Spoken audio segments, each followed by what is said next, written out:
Hello everyone, welcome to Krishnatri classes. आज का हम लोग का टॉपिक है प्रिंसिपल ऑफ सुपरपोजिशन। आज हम लोग देखेंगे प्रिंसिपल ऑफ सुपरपोजिशन क्या होता है और हम किस तरीके से दो वेव्स का या दो से ज़्यादा वेव्स का एक पॉइंट पर रिजल्टेंट डिस्प्लेसमेंट निकाल सकते हैं। तो सबसे पहले हम लोग प्रिंसिपल ऑफ सुपरपोजिशन के बारे में देखेंगे कि आपका प्रिंसिपल ऑफ सुपरपोजिशन क्या कहता है कि आपका अगर दो वेव ट्रैवल कर रहे हैं किसी मीडियम में, दो या दो से ज़्यादा वेव अगर किसी मीडियम में ट्रैवल कर रहे हैं तो एक पॉइंट पर जो रिजल्टेंट डिस्प्लेसमेंट होगा वो वेक्टर सम होगा वेव्स के द्वारा प्रोड्यूस करे गए डिस्प्लेसमेंट का। ठीक है, क्या मतलब हुआ इसका कि अगर आपकी कोई वेव ट्रैवल कर रही है,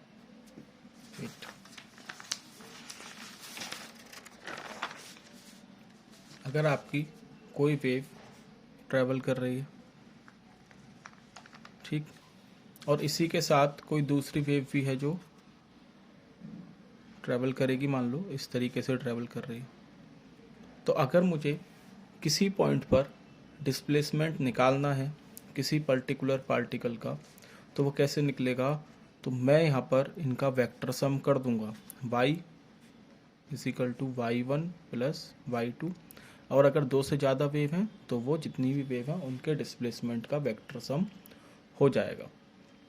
ठीक है, दूसरा क्या पॉइंट आता है इसमें कि अगर आपकी कोई वेव ट्रैवल कर रही है, each wave travel independently as if the other wave were not present. अगर आपकी कोई दो या दो से ज़्यादा वेव किसी मीडियम में ट्रैवल कर रही हैं तो आपकी ये वेव इंडिपेंडेंटली ट्रैवल करती हैं। मतलब ये जो वेव ट्रैवल कर रही है और मान लो दूसरी वेव ये ट्रैवल कर रही है, तीसरी वेव कुछ इस तरीके से ट्रैवल कर रही है, तो ये वेव इंडिपेंडेंटली ट्रैवल करेंगी। ये एक दूसरे के मोशन को, एक दूसरे की प्रेजेंस को इफेक्ट नहीं करती। इसका मतलब ये है कि एक पार्टिकल है, मान लो यहाँ पर, इस पार्टिकल को हमें देखना है, ठीक, ये वेव आई और इस पार्टिकल को अपने साथ ले गई, कहाँ? ऊपर की तरफ। ठीक, सिमिलरली एक और वेव आई और इस पार्टिकल को नीचे ले गई। तो ये वेव इसको मान लो ऊपर लेके गई 2 सेंटीमीटर, और जो नीचे लेके जा रही है वेव वो इसे लेके गई 3 सेंटीमीटर। तो हम इसका रिजल्टेंट डिस्प्लेसमेंट कैसे निकालेंगे? रिजल्टेंट डिस्प्लेसमेंट निकलेगा आपका वेक्टर सम के द्वारा। हम यहाँ पे इन डिस्प्लेसमेंट का वेक्टर सम कर देंगे। देखिए, अब वेक्टर सम, अब आप कहोगे सर ऊपर जा रही है और नीचे जा रही है तो सीधे प्लस माइनस ही कर लो, वेक्टर सम की क्या जरूरत है? तो देखो, वेक्टर सम की जरूरत पड़ेगी अगर ये वेव इस पार्टिकल को नीचे और ऊपर की जगह, मान लो कोई एक वेव ऊपर ले जा रही है, दूसरी वेव इसको आगे सरका के ले जा रही है। उस टाइम पे कैसे सिंपल प्लस माइनस करोगे? उस टाइम पे हमें जरूरत पड़ेगी वेक्टर सम की। ठीक है, जो कि आपके सिलेबस में नहीं है। आपके सिलेबस में क्या होगा, एटलीस्ट एकेडमिक में नहीं है, आपके सिलेबस में क्या होगा कि पार्टिकल नीचे ही जा रहा होगा या ऊपर जा रहा होगा। खैर, तो जो हमारा पॉइंट था कि जो वेव है वो एक दूसरे की प्रेजेंस को इफेक्ट नहीं करती, उसका मतलब ये था कि ये वेव इसे नीचे ले जा रही है तो ये वेव इसे नीचे लेके जाएगी, ठीक है, और ये वेव इसे ऊपर ले जा रही है तो ये वेव इसे ऊपर भी लेके जाएगी। लेकिन जो नेट डिस्प्लेसमेंट होगा वो किस डायरेक्शन में हो जाएगा? वो डाउनवर्ड डायरेक्शन में हो जाएगा। कितना? 3 - 1 सेंटीमीटर। नहीं समझ में आया? एक बार और सुनो। ये पार्टिकल है, इस पर कोई वेव आई और ये वेव इसको ऊपर ले जाना चाह रही है, ये वेव इसे 2 सेंटीमीटर ऊपर ले गई।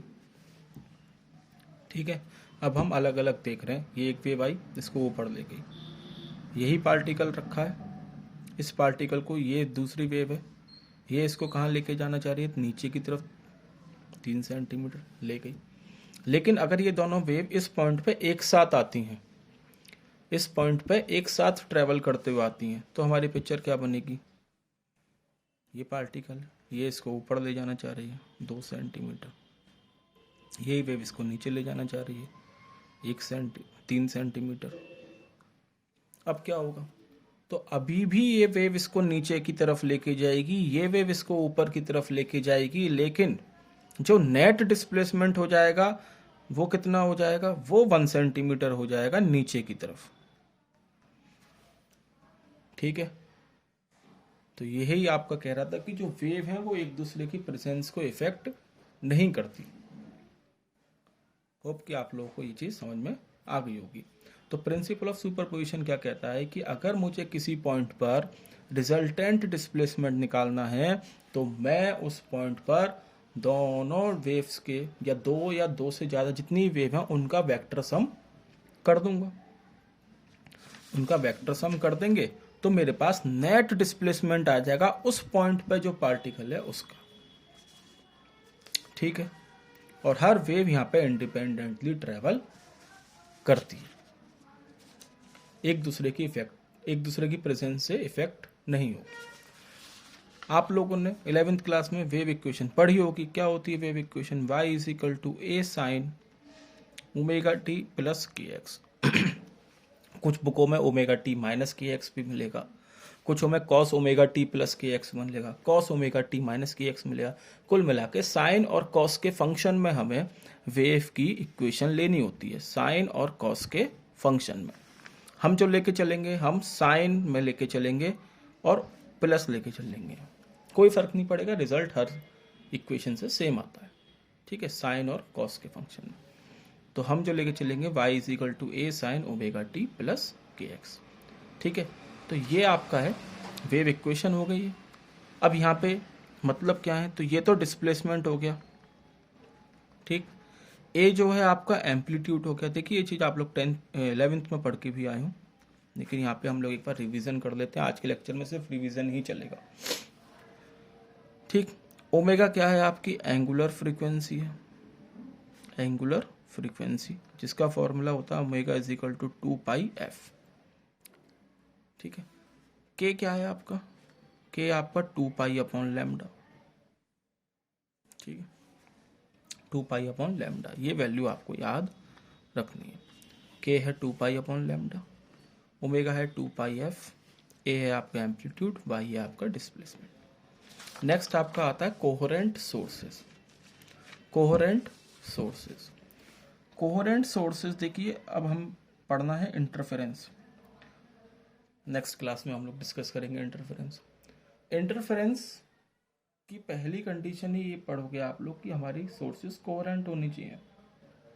अब कोहेरेंट सोर्सेज का मतलब क्या है और क्या जरूरत पड़ी कोहेरेंट सोर्सेज की, ये हम लोग डिस्कस करेंगे आज के इस लेक्चर में आगे। ठीक है, तो कोहेरेंट सोर्सेज होती हैं वो सोर्सेज जिससे सेम फ्रीक्वेंसी की लाइट प्रोड्यूस हो, सेम फ्रीक्वेंसी की वेव निकले। The sources of light which emit continuous light wave of same wavelength, same frequency and in same phase या constant phase difference are called coherent sources, are called coherent sources। same wavelength हो, same frequency हो और या तो phase आपका same हो जाए या फेज डिफरेंस आपका कांस्टेंट हो जाए। ठीक है, वेवलेंथ और फ्रीक्वेंसी आपकी सेम होगी। क्या सेम होगा, वेवलेंथ और फ्रीक्वेंसी सेम होगी।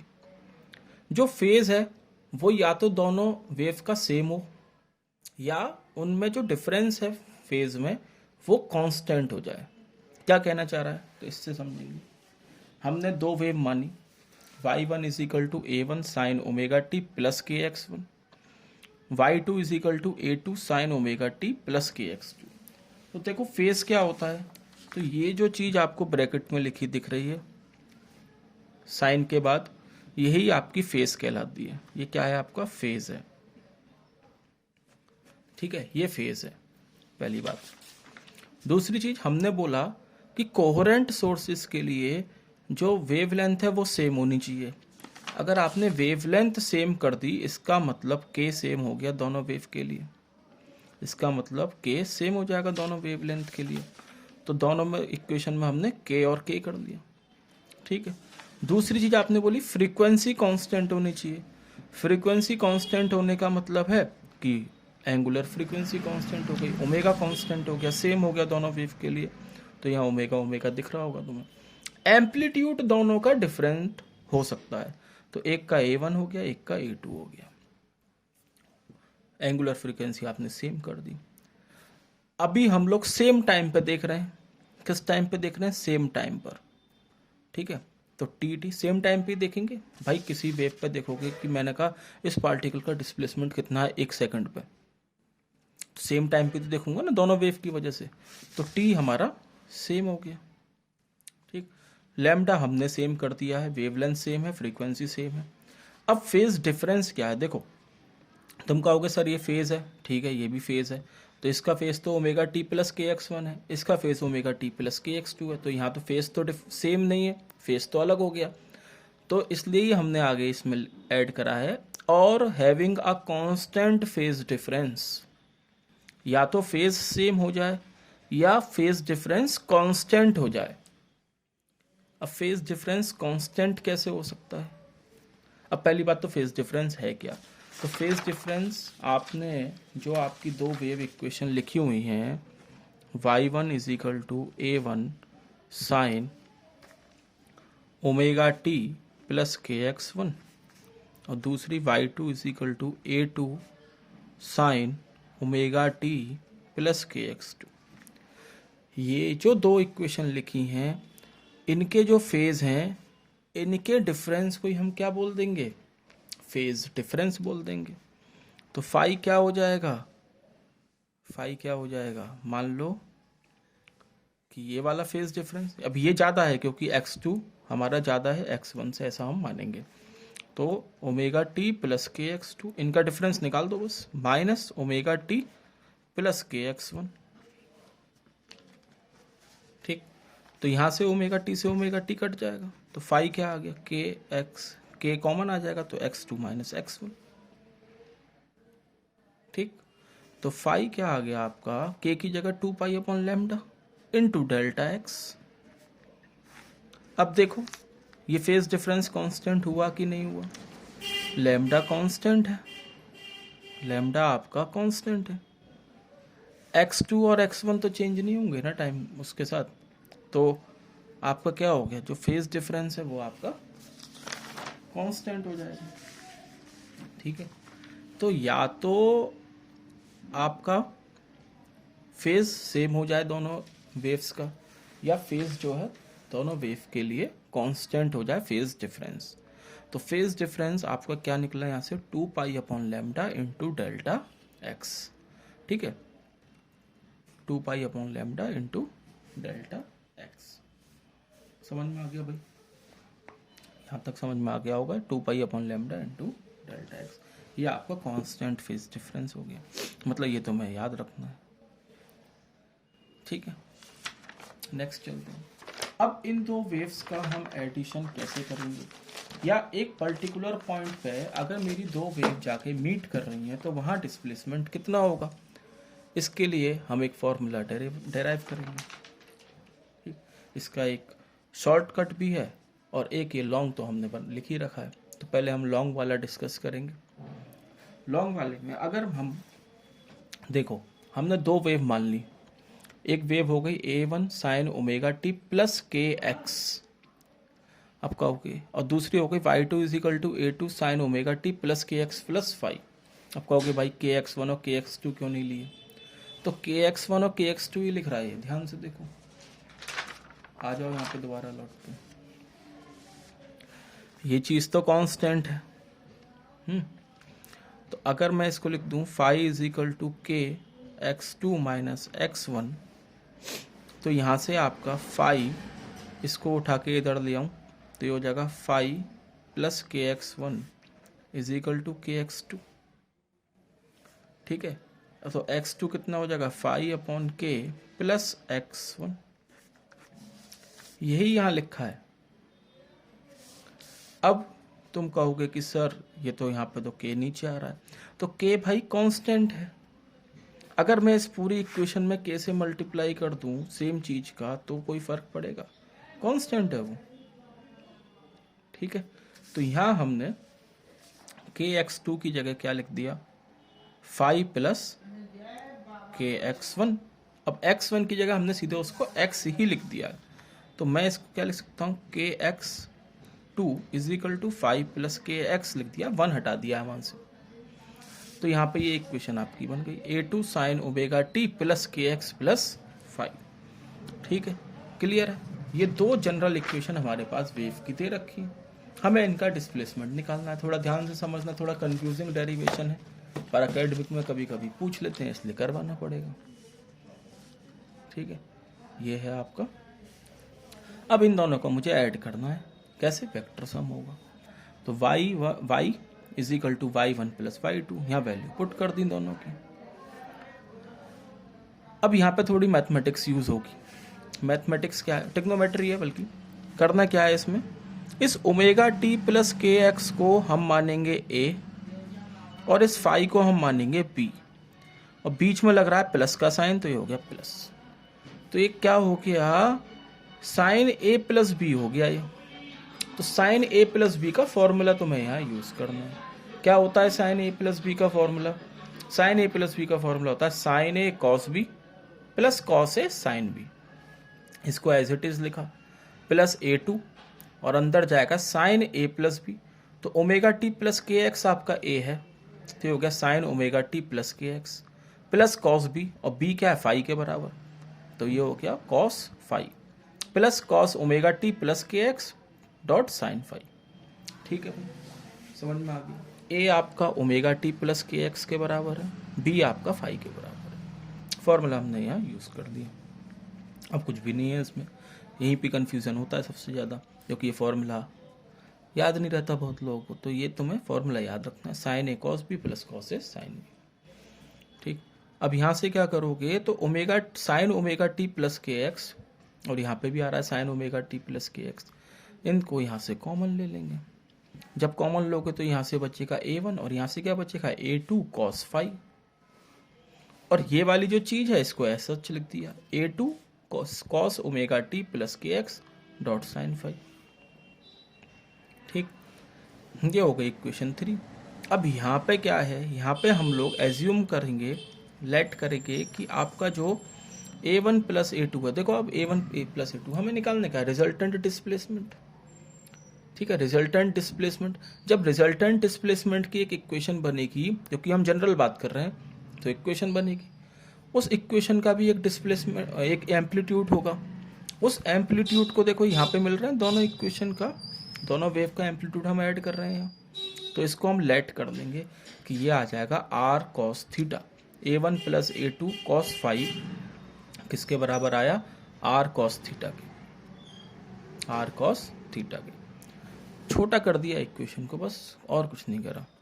ठीक है, तो ये a1 प्लस a2, ये जो एम्पलीट्यूड है ना ये वाला, ये डिपेंड कर रहा है आपका फेज डिफरेंस पे, तो यहाँ पे इस फेज डिफरेंस को हमने थीटा बोल दिया। ठीक, तो ये हो गया R cos theta, a2 sine phi को हम लेट कर देंगे आर साइन थीटा।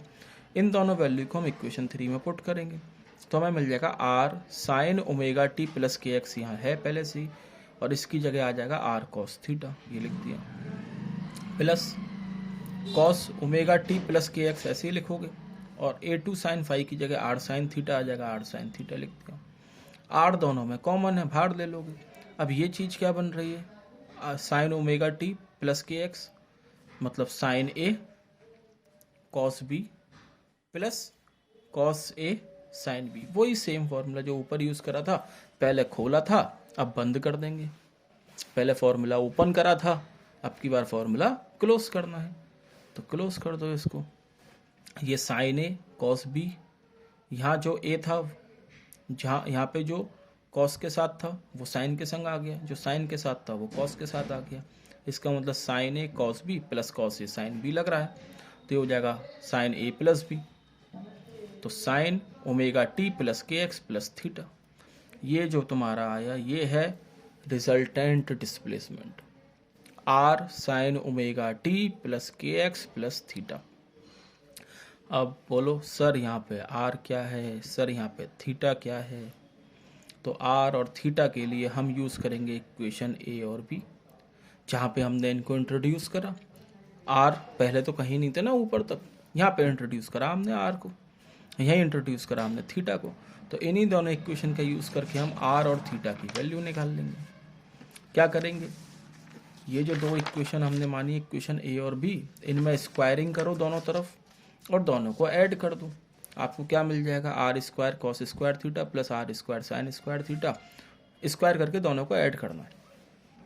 ठीक है, तो यहाँ से आर स्क्वायर कॉमन लोगे तो cos square theta plus sign square theta बचेगा, ये 1 हो जाएगा। Cos square theta plus sign square theta 1 होता है, ये 1 हो गया। इधर देखो, इधर क्या हो रहा है, a1 plus a2 cos phi का होल स्क्वायर, मतलब a प्लस बी का होल स्क्वायर हो गया। इसको ओपन करो, a1 square plus a2 square cos square phi है plus 2a1 a2 cos phi plus a2 square sine square. ठीक है भाई, अब देखो ये a2 square cos square phi और a2 square sine square phi, इनमें से तुम a2 स्क्वायर कॉमन लोगे तो क्या बचेगा, sine square phi plus cos square phi, वो क्या हो जाएगा, 1 हो जाएगा। तो जो आपके पास रिजल्टेंट एम्पलीट्यूड आया वो रिजल्टेंट डिस्प्लेसमेंट था, जो पीछे आया था ये रिजल्टेंट डिस्प्लेसमेंट था, इक्वेशन बन गई। यहाँ पे इसका रिजल्टेंट डिस्प्लेसमेंट का एम्पलीट्यूड कितना, आर है, तो हम आर की वैल्यू फाइंड कर रहे हैं। आर की वैल्यू जब आपने फाइंड करी तो क्या आई, R square is equal to a1 square plus a2 square plus 2a1 a2 cos phi. ये बोलिए कोई दिक्कत। और ये थीटा क्या है, ये थीटा है रिजल्टेंट डिस्प्लेसमेंट, जहाँ हो रहा है वहाँ कितना एंगल बन रहा है, मतलब रिजल्टेंट का कितना एंगल बन रहा है। तो रिजल्टेंट का एंगल भैया देखो, दोनों इक्वेशन को डिवाइड कर दो, इक्वेशन बी को इक्वेशन ए से डिवाइड करोगे, अभी समझ में आएगा। जब शॉर्टकट बताएंगे तो बिल्कुल क्लियर हो जाएगा कर क्या रहे हैं। ठीक है, दोनों को डिवाइड करोगे तो a2 sine phi upon a1 plus a2 cos phi, तो टेन थीटा आ गया a2 sine phi upon a1 plus a2 cos phi. ठीक है, ये आपका डेरिवेशन हो गया। अब चलते हैं अपने शॉर्ट की तरफ। शॉर्ट सिर्फ इसलिए बताया जाएगा शॉर्टकट, ताकि आप लोग कंपटीशन वगैरह में, कंपटीशन में तो फॉर्मूला याद रखना है वैसे। ठीक है, यहाँ थोड़ा कन्फ्यूजन हो जाता है तो वो शॉर्टकट से क्लियर हो जाएगा। तो मेरे पास दो वेव की इक्वेशन है, क्या क्या है, ये वाली हैं दोनों। क्या थी, y1 is equal to a1 sine omega t plus k x, और y2 क्या है, a2 sine omega t plus k x plus phi. ये दो इक्वेशन है मेरे पास। ठीक है, हमने कहा वेक्टर सम करना है, तो वेक्टर सम के लिए वेक्टर सम करना है। अब वेक्टर सम के लिए आपने दो लॉ पढ़ी हैं, triangle law of vector addition और parallelogram law of vector addition, वही यहाँ यूज कर लो, वेक्टर सम ही तो करना है। तो भाई एक वेक्टर है तुम्हारे पास y1 जिसकी की इक्वेशन ये है, दूसरा वेक्टर है ये जिसकी इक्वेशन ये है। जरा ध्यान से देखो, अगर ये मेरा y1 है,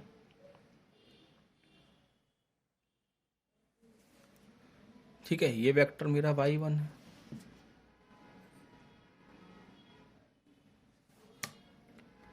ठीक, तो इस y1 वेक्टर का से आपका जो y2 वेक्टर है वो कितना आगे है, ये omega t plus k x है, ये omega t plus k x plus phi है, तो कौन सा ज़्यादा है, इसका फेस ज़्यादा है, y2 वाले का कितना, फाई ज़्यादा है। इस फाई को हम आगे बढ़ा देंगे, फाई तो आगे है, ये फाई आगे हो गया ये।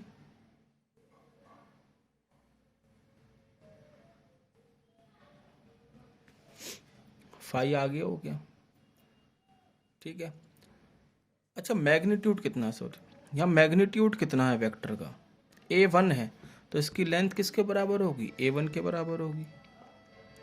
यहाँ कितना है, a2 है, तो ये a2 के बराबर हो जाएगा। क्या बन गया ये आपका पैरेललोग्राम बन गया भाई, देखो ध्यान से। अब पैरेललोग्राम क्या बोलता है आपसे, कि parallelogram law of vector addition क्या कहती है कि if two vector represented by the two adjacent side of a parallelogram then the resultant is represented by the diagonal of that parallelogram. तो ये आपका रिजल्टेंट आ जाएगा इन दोनों का, इन दोनों एम्पलीट्यूड्स का रिजल्टेंट ये आ गया, जो क्या है हमारा आर है। और इस आर का फॉर्मूला क्या था रिजल्टेंट का, R square is equal to a one square plus a two square plus 2a1 a2 cos five. ये रिजल्टेंट पढ़ा था, जो फॉर्मूला पढ़ा था R is equal to under root a square plus b square plus 2ab cos theta. अब theta की जगह यहाँ फाइव है, ए और बी की जगह a1 a2 है, और जो अंडर रूट बोला ये रहा स्क्वायर। आ गया सेम रिजल्ट, दोनों सेम रिजल्ट है, ठीक।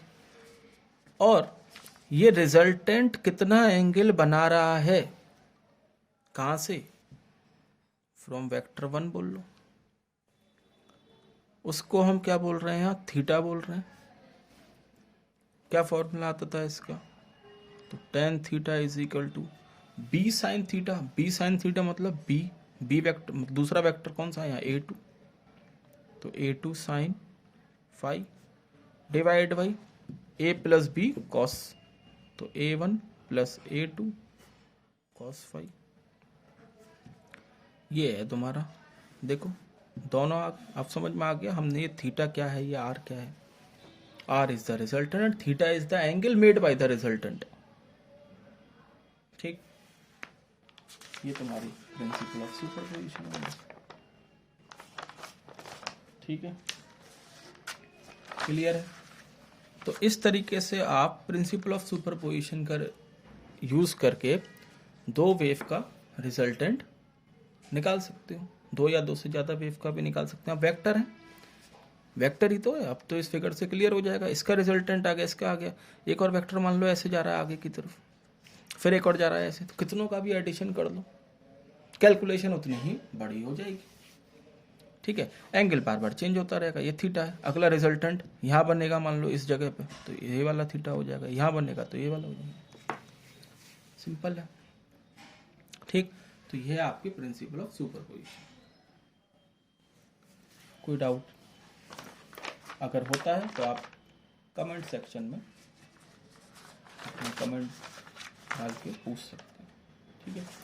तो आज के लिए यही है, इसके आगे हम लोग नेक्स्ट क्लास में डिस्कस करेंगे। Okay, thank you.